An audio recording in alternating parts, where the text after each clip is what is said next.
Manila, a new world in what was once the island jungle of the Philippines. Named for King Philip of Spain in 1521, the new republic has 24 million people, 2.5 million in Manila. Mostly Christian, they are fun-loving, optimistic, loyal, sentimental, and socially gracious. The destruction of Manila in World War II led to a far greater city. Now the bustling metropolis hums with the vibrating tempo of progress. One reason, some visitors say, is the Oriental melting pot here, the mixing of ingenuity and ambition.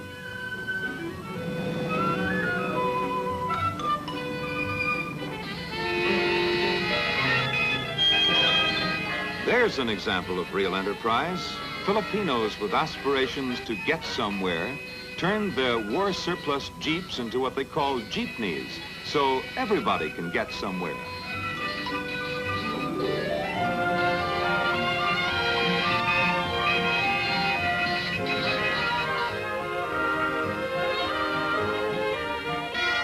The Filipinos need few reminders of the past. The future is their concern as they push the ruins aside to make way for a brand new country.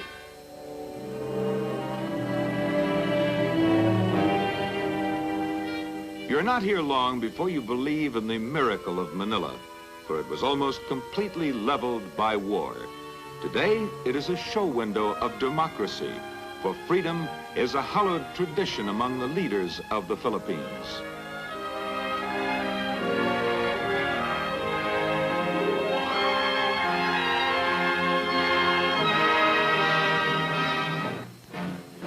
A fascinating side trip is to nearby Baguio, where the National Military Academy trains leaders to help guard their newly founded republic. A territory of the United States for nearly 50 years, the Philippines Academy is fashioned after America's West Point.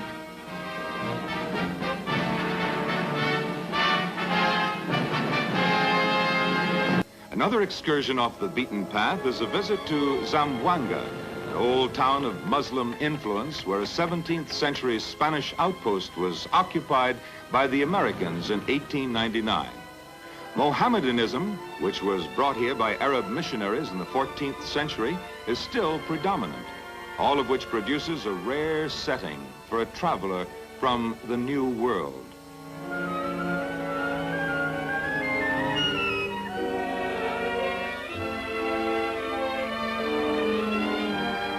The scene at sea is also unique as they sail the gentle waters in bright-colored vintas. The Muslim people here are like other Filipinos. Theirs is a different culture. Natural-born divers, they can harvest a bountiful crop of shells and coral for their handicrafts, diving 70 feet or more, exploring the finest oyster beds in the Pacific. Formerly notorious for pirating in the Sulu and China seas, their fondness for artistic and colorful things led them to skills with precious metals and stones.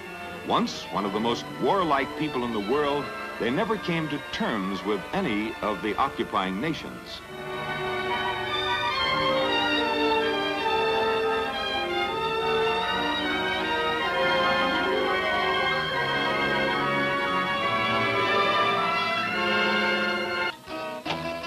In other parts of the islands, you'll delight in watching this folk dance called the tinikling, named for a long-legged grain-stealing bird who dances about to avoid the farmer's trap.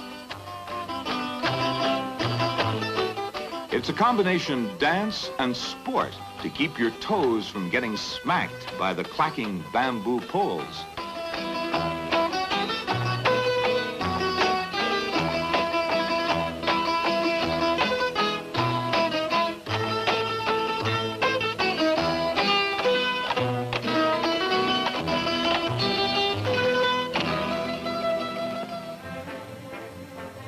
More footwork is observed in the native sport of sipa, which the youngsters are practicing, a wicker ball game left over from the old Spanish days. Sipa is the Philippine word for kick. The fundamental shots are easy to master, but the expert's fancy footwork is unique.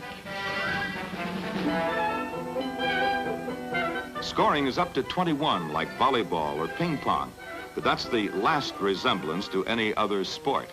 The champions have a wide repertoire of shots: front, inside, left or right, outside, left or right, and the bottom kick that requires eyes in the back of the head.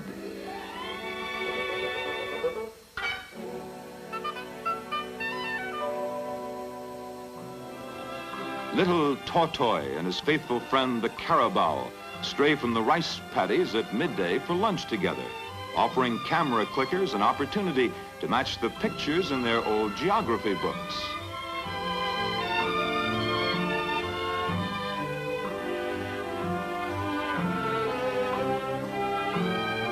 To see the age-old method of harvesting the staple of the Orient, you don't have to travel far from the cities.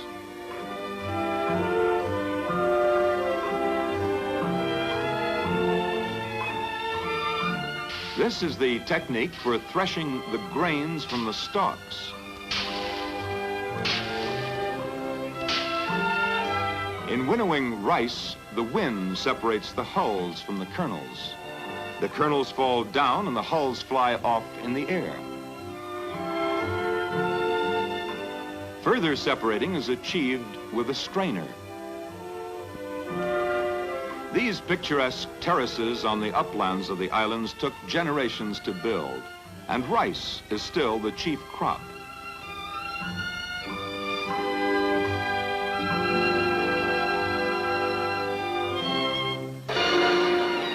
A romantic rendezvous is in the midst of the mighty Pagsanhan Falls.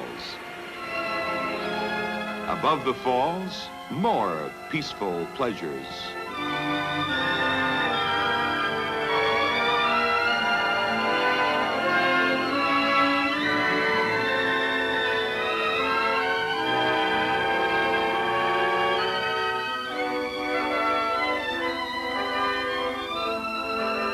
But downstream, the strong in heart and muscle answer the challenge of the rapids, zigzagging through slippery bottoms and enormous boulders, steering for passageways slightly wider than the canoe.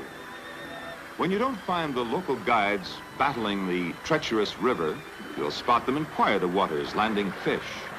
They invite you for either sport, casting a line or shooting the rapids.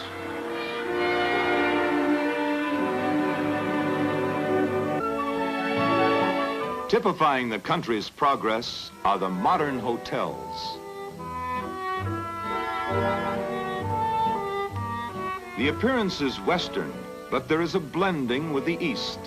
It is a particularly pleasing mixture in Philippine dishes.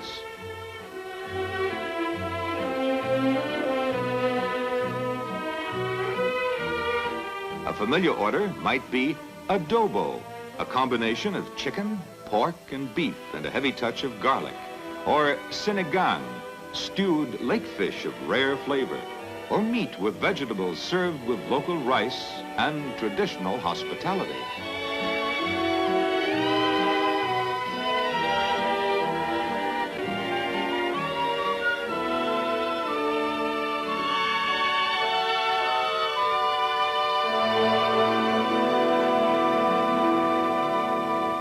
Outside there is a view which reminds us of their legend, of how a giant threw a great rock into the sea and the 7,000 broken pieces became their nation.